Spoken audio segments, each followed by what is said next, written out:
Para kader dan simpatisan P3 bersuaralah. Jangan hanya diam saja. Selamatkan partaimu.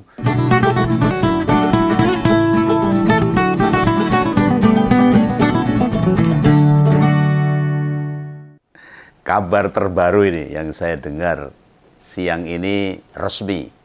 Jokowi, Bobi, dan Gibran termasuk Effendi Simbolon dipecat dari PDIP. Dan pemecatan itu bersama 27 kader PDIP dibacakan oleh Ketua Bidang Kehormatan DPP PDIP, Bapak Komarudin. Ya akhirnya. Tapi saya tidak akan membahas itu. Tapi justru akan membahas bagaimana Jokowi terus bermanuver untuk mau ngobrak-abrik partai yang lain yang belum tersentuh. Yang dulu Demokrat, PKB, Golkar sampai ketua umumnya mundur, dan PDIP mau diawut-awut juga. Ini pandangan Begawan, tidak nuduh, karena kenyataannya yang dilihat oleh masyarakat seperti itu. Dan sekarang ketika dia dipecat sebagai anggota PDIP, dia mulai mendekati P3. Nah, makin ke sini, makin terbuka bahwa permainan politik sang mantan ini sangat-sangat serius ngadepin kontestasi 2029 buat anaknya. Kenapa Om Begawan bilang begitu? Ya soalnya kondisinya jauh beda dengan kontestasi tahun ini. Kalau awal tahun ini kan Pak Jokowi masih presiden, masih pegang komando, memegang kendali, semua dikerjakan sembunyi-sembunyi. Itu dan tidak ada yang tahu. Dia melakukan apa, tapi yang dilihatnya ke media, ya aktivitas sebagai presiden. Misalnya meresmikan jalan tol, nyerahin sertifikat, atau kunjungan ke daerah. Nah sekarang yang begituan kan wis gak bisa karena dia nggak presiden lagi, tidak menjabat. Tidak bisa terjadi lagi. Nah kalau orang awam, kadang kan nangkep pertemuan antar tokoh politik itu pertemuan biasa. Padahal sebenarnya itu perjumpaan yang kental aroma kepentingan.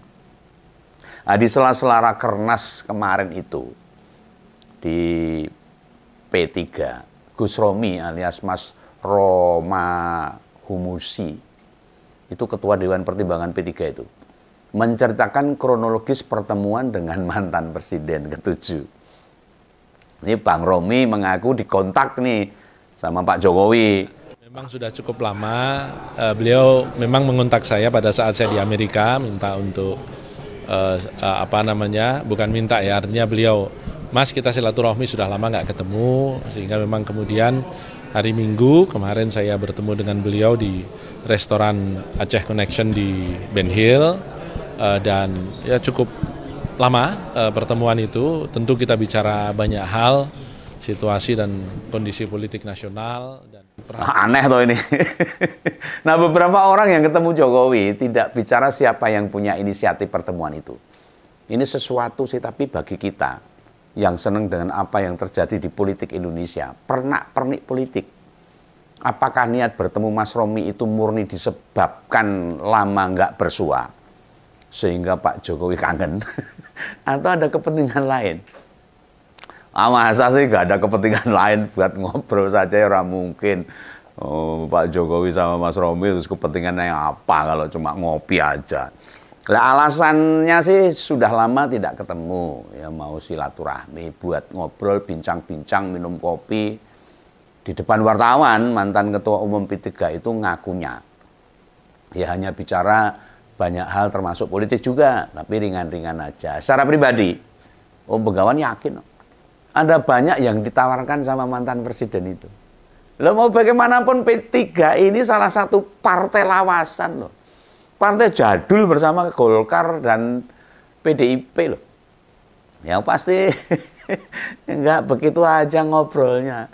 Tapi yang gagal masuk Senayan untuk tahun ini, di pemilu kemarin tahun 2024, dia tidak bisa bertahan, nggak kuat mempertahankan pemilih. Makanya terlempar. Nah tentu dukungan, support atau perhatian orang macam Pak Jokowi dibutuhkan sama P3 ketoke. Nah, bisa jadi ada yang menganalisa ke sana. Nah sementara menurutku ini, menurut Begawan, malah sebaliknya Ini kena ada kepentingan ini. Bila Jokowi harus bisa pegang P3. Karena 4 partai yang lain nggak mau nerima. Lah karepnya dia itu.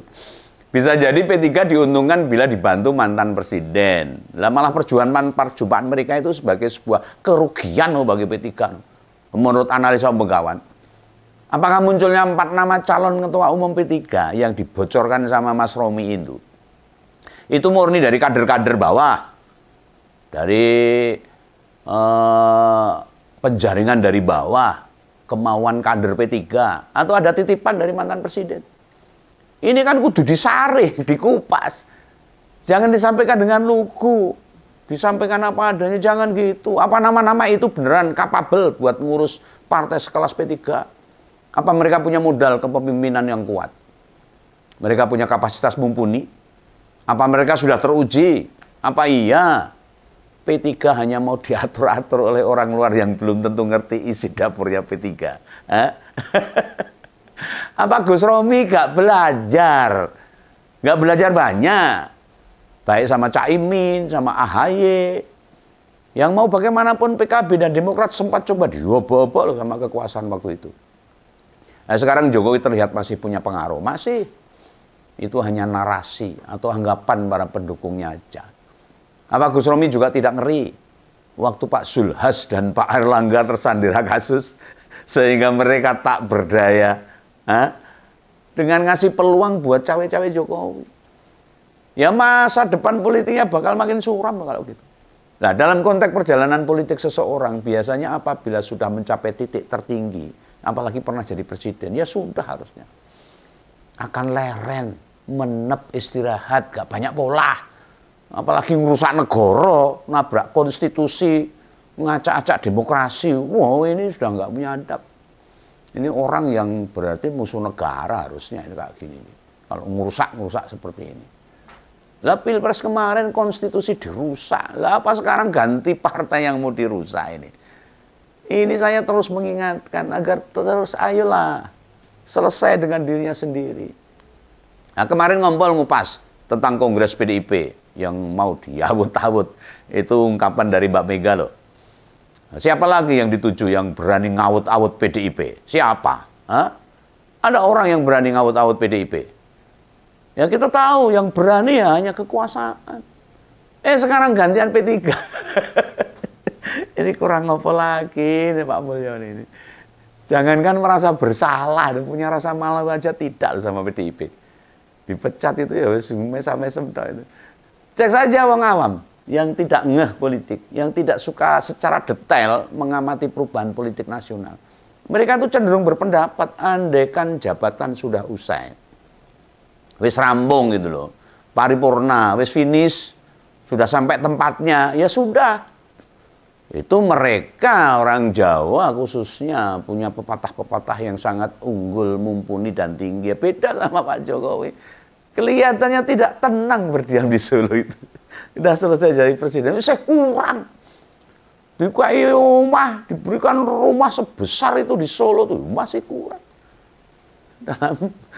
Ketika dia pensiun, kan setidaknya dalam 2 minggu sekali masih dia ke Jakarta itu. Kesannya sih hanya datang ke hajatan, memenuhi undangan mantenan atau momong cuci. Aslinya itu ya mau cover aja, menutupi aja. Hanya tirai yang membatasi pergerakan politiknya. Nah dia tetap bermanuver untuk terus mendekati partai-partai yang mungkin akan jadi tunggangan buat anaknya tahun 2029. Nah jebul itu, pas kemarin ke Jakarta itu, ya nemui Mas Romi itu. Lah pas tak simak Mas Romi menyampaikan jebule yang minta bertemu itu bukan Mas Romi loh, tapi Pak Jokowi. Itu pengakuan Mas Romi loh. Apakah itu mengindikasikan yang kemarin banyak tokoh politik yang nemui di rumahnya di Solo itu juga atas permintaan dirinya Pak Jokowi? Lah usai pilkada kan sudah ada beberapa pihak yang datang ke sana. Selain calon kepala daerah terpilih misalnya yang baru, ada konglomerat kelas kakap Indonesia, ada Pak Mukhtar Yadi bersama anak-anaknya, ada Pak Muzani yang Sekjen Gerindra itu, lalu ada mantan Menparekraf Sandiaga Uno yang juga dicalonkan di P3. Terus juga itu Immanuel Ebenezer yang jadi Wamenaker. Hingga kemudian Andre Taulani serta Desta, cucunya Kupinghu itu. Dan elit-elit yang lain. Mengapa yang ke rumahnya itu random? Kayak diselang-seling. Apakah beneran itu murni? Atau demi menjaga nama dirinya bertahan di media? Agar selalu disorot media dan masih belum lenyap dari kancah politik Indonesia. Begawan merasa ini. Ada ketidakrelaan, orang gelem nek sedina wae info dari dirinya itu gak nongol di media. Janjane Begawan ya wegah akan memberitakan. Tapi Begawan punya tugas untuk menyampaikan kebenaran kepada masyarakat, supaya masyarakat itu paham, melek politik, tidak gampang ditipu oleh politik, tidak gampang ditipu dengan manuver-manuver para politisi. Nah ini nggak tahu ini apa karakter-karakter yang ada gangguan-gangguan apa-apa ya. Sepertinya kok nggak mau leren itu gimana. Ini harus ditanyakan pada psikolog atau psikiater. Ada sekelas Mas Romi itu loh. Itu kan kudune ngerti toh, nguasai peta-peta politik nasional. Salah satu politisi muda loh ini yang bagus, yang mestinya punya prospek hebat di dunia politik. Sayangnya sebelumnya tersandung kasus. Dan pada April ada rencana muktamar P3. Wah ini ya, yang ngabari ya Mas Romi ini. Di mana di sana akan ada perebutan ketua umum yang baru. Sebab ketua umum P3 sekarang ini didapat bukan dari forum tertinggi partai, melainkan dari masalah yang muncul. Makanya Pak Murdiono itu PLT. Ya, belum ketua umum penuh. Nah, setelah bertemu sama Pak Jokowi, Gus Romi ini menyebut ada 4 calon ketua umum P3 mendatang.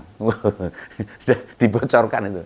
Ya memang sih tiap partai itu punya mekanisme sendiri-sendiri. Ya mekanisme ada yang melalui penjaringan di tingkat anak ranting. Jadi anak ranting itu di tingkat RW, lalu naik sampai ke pusat. Atau langsung mendaftar ke panitia muktamar atau kongres ya ada.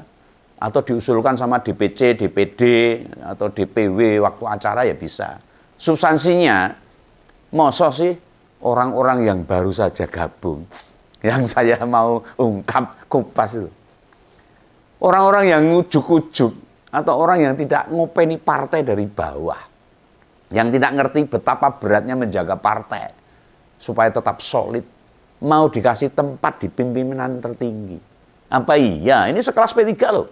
Partai jadul, partai yang sudah cukup tua. Kader-kader P3 ini. Lihat gimana tuh. Harusnya punya pengalaman lah. Itu PSI. Ada orang 2 hari jadi anggota, yang langsung jadi ketua umum. Dia nggak ngerasa kayak bagaimana membuat partai baru. Harus verifikasi, harus mencari anggota, harus menjadi pengurus di seluruh Indonesia.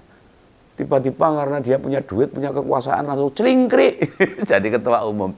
P3 harus punya pengalaman seperti ini. Apa yang dialami dengan PSI harus memberi pembelajaran besar bagi P3. Rakyat melihat ini PSI itu ya wis dibeli itu. Ini pandangan politik Begawan. Ya aja sampai lah P3 dikasihkan gitu saja gratis. Karena ini partai yang cukup kuat harusnya. Cukup tua. Senior. Walaupun tiba-tiba nanti kasnya banyak ketika dibeli. Iya no, lihatlah para kader dan simpatisan di bawah. Ya akhirnya mereka berjuang mati-matian menjaga kader, tidak memilih partai yang lain. Itu pasti, dia akan berjuang mati-matian kader P3 itu. Bagaimana mensolidkan di daerah-daerah tanpa melihat ke atas. Mau ngerti? Apa nanti 4 orang tadi yang diusulkan jadi calon ketua umum P3 sudi memahami itu, bersama-sama kembali membesarkan partai. Wes toh. Percaya sama Om Begawan. Apabila mereka gampang dibujui, gampang diatur, mudah diperalat, ya akan nggak jadi apa-apa. P3 itu mesti suaranya ya akan makin kecil, makin hilang dari kancah politik Indonesia. Nggak bakal bisa masuk Senayan lagi untuk tahun 2029. Tapi pemilih fanatiknya harusnya setia, harusnya tahu, harusnya membentengi semua ini. Nah kita coba lihat ini, supaya masyarakat paham dan terutamanya kader-kader P3 supaya tahu. Siapa sih 4 orang yang dijagokan itu? Yang pertama adalah Gus Yassin atau Cawagup Jawa Tengah terpilih kemarin bersama Pak Lutfi itu. Kemudian ada Sandiaga Uno yang pernah menjadi ketua Bapilu P3 pas Pilpres dan Pemilu. Lalu Gus Ipul, Menteri Sosial yang sekarang jadi menterinya Pak Prabowo. Dan terakhir itu Pak Dudung Abdurrahman, Pak Jenderal. Sekarang Pak Dudung itu penasihat khusus Presiden bidang urusan pertahanan nasional. Juga ketua kebijakan industri pertahanan. Nah, atas munculnya 4 nama tadi, dapat resistensi dari PLT Ketua Umum Pak Mardiono. Itu ketua PLT Ketua Umum P3 itu. Dia bilang, orang yang belum tahu partainya mosok malah mau memimpin partai. Apakah ini tanda 4 orang yang sempat disebut Gus Romi itu bukan kader tulen? Bukan kader yang beneran. Ini ungkapan dari PLT Ketua Umum P3 loh. Pak Mardiono loh. Coba kita cek satu persatu kalau gitu. Supaya kader P3 paham. Gus Yassin itu putra almarhum Mbah Maimun Zubair.